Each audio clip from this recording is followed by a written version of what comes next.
Hello, boys, girls, and YouTube. Today I'm going to be doing a video on this right here. This is the BRS replicant clone. It's going to be a mini review. Actually, this is going to be my third attempt to review because my first attempt on my last channel got deleted for someone flagging it, and YouTube gave it a review and somehow took it down for it being clone, even though nowhere in the terms of service does it say I cannot use a clone at all. In fact, clones are absolutely fine with YouTube, because if you search up clones of absolutely anything, like clones of makeup, clones of phones, clones of basically anything, they're completely fine.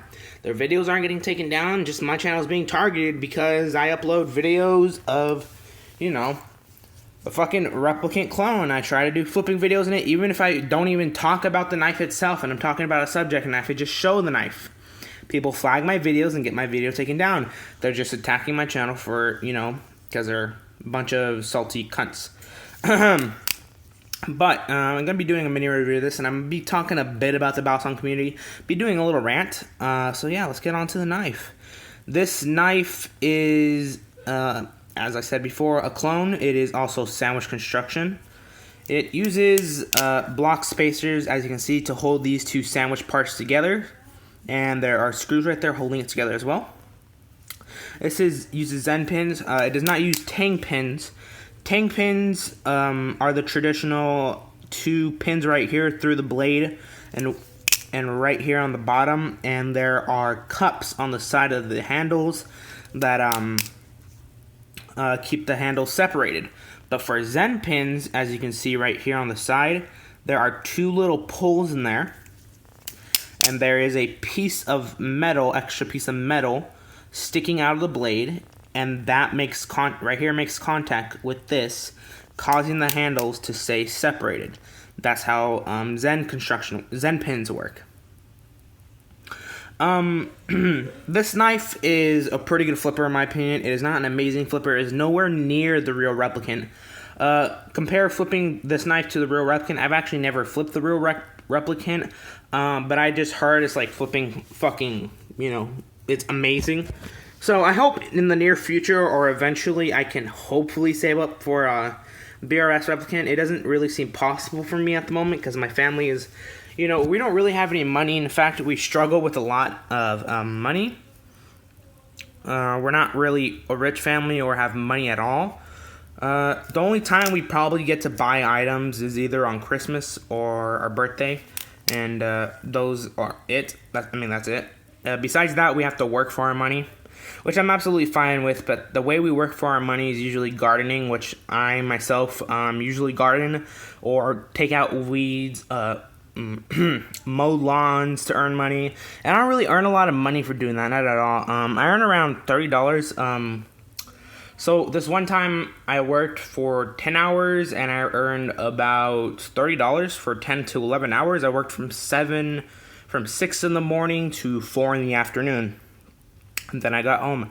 I was absolutely worn out. And yeah, that's how I usually work. It's actually very tiring.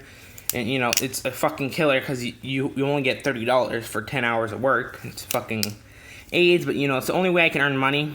My mom doesn't really have any money to be giving me, so it's not really an option for me to be earning $300, and if I ever do earn money from her, she can't give me the money immediately, and she kind of saves it. So yeah, that's basically how I earn my money. It's pretty impossible for me to earn up to $300 for a BRS replicant. It's not really possible. I have spent over $200 on my Balsams, probably around $253 last time I counted up, which is a couple days ago. And yeah, let's get on to the knife. Sorry for my rambling. So as you can see, I did take off the latch. I did not unscrew the latch to take it out. I did not take apart the by handle to take it out. If you're going to buy this Balsam, I will leave a link in the description where you can buy this Balsam. I had to actually saw off the latch with a saw. So it was actually very annoying. It didn't really take that long to do. It took around, I don't know, like 10 minutes to saw off the thing. But if you're going to order this knife, I beg you that you tell him to not glue any of the screws. This is very important. You will not be able to take the knife apart, and you will not be able to take out the latch. If you like your latch on your balisong, you don't need to tell him this. But if you are planning to take the knife apart or take out the latch, which I personally recommend, because the latch on this is nowhere near as good as a real replicant. It likes to hang up and not close completely. And it likes to, when you're closing it, when you open the knife, the latch likes to go into the safe handle a bit, and it likes to basically shut it, so you can't really flip anymore. So you have to take it out like this, and then, start flipping again. So I recommend you do take off your latch on this. In my opinion, I love flipping latchless because it helps with the balance. And yeah, let's get on to the hardware. As you can see, it uses Torx screws for the pivots. All of them are Torx screws. These are Torx size 9.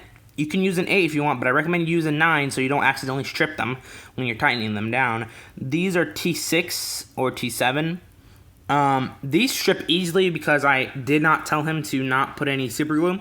They stripped, so I could not take them out. Actually, only one of them stripped, which is the bite handle. This one right here. This one's the only one that stripped. And these aren't stripped at all. I just couldn't take this one out because it kept on turning. And if you want to take these out, people recommend that you take it out and then move this to the side so it puts tension down here, so you're able to take it out. But I do recommend this knife if you are a beginner looking for a sub $100 balisong. This knife is great for that.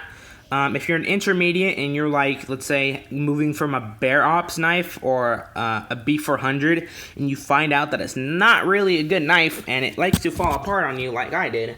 I actually bought 2 B400s. God, I regret it. Don't buy that knife. If you're going to buy a knife for $100, just buy this. Or the Benchmade 51 Flightinium clone. Excuse me. Both of them are great options for sub $100 knives. I personally bought this for, I think, $80 or $70. I love the knife. I flip it a lot. I wish I could have a real one, but I sadly cannot. It's currently in my situation, it is not possible. It would take me years to earn enough money. So yeah, sadly, I wish I could. The knife, I've heard, is absolutely amazing. Okay, now let's talk a bit about the balisong community and what I think of it as of today.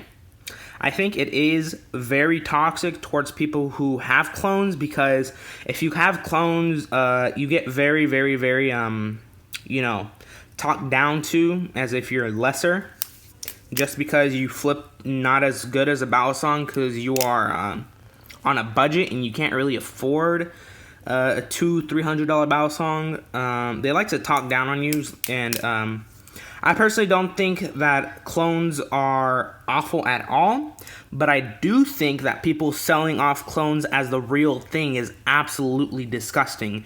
You should never, ever sell them off as a real thing. In fact, I would hope that eventually they get rid of this mark right here on the blade, and, they change it just like they did with their 42 clones. They put the 1 on the blade instead of putting a Benchmade. I'm glad they did that so that no one could actually sell it as a fake. I have seen on Facebook that somebody did try to sell a fake and it had the 1 on the blade, and they were trying to sell it for $300. And I was wondering how stupid the person is for a second, because there's clearly a thing there so you can tell it's a fake. But hopefully they eventually remove the mark there. I do not like it. It kind of makes me want to, start getting some sandpaper and sand it down just so I can remove the BRS symbol. Because BRS is a good company, but they don't really make their replicants a lot as they used to. They did come out with replicants recently, which was the carbon fiber version, I think, which was above $300, 300 something. I didn't really look. And then they did release a new Alpha Beast, the Alpha Beast Infinity, which was $400 plus. I could not get that at all. I wish I could, but I can't. I think it was $400 for $380. And yeah, that's just me talking about the balisong community. What do you think of it? It is very toxic right now towards people with clones. I have no clue why clones are targeted towards people with a budget and people who are fucking scum who like to try to sell these knives as the real thing.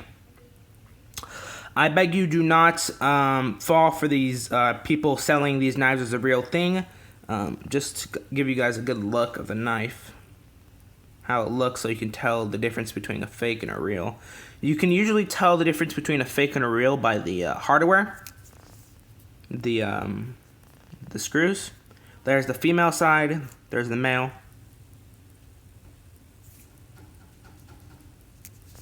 And yeah, this is Kenfongs BRS Replicant. Hope you guys enjoyed the video. It was a quick video.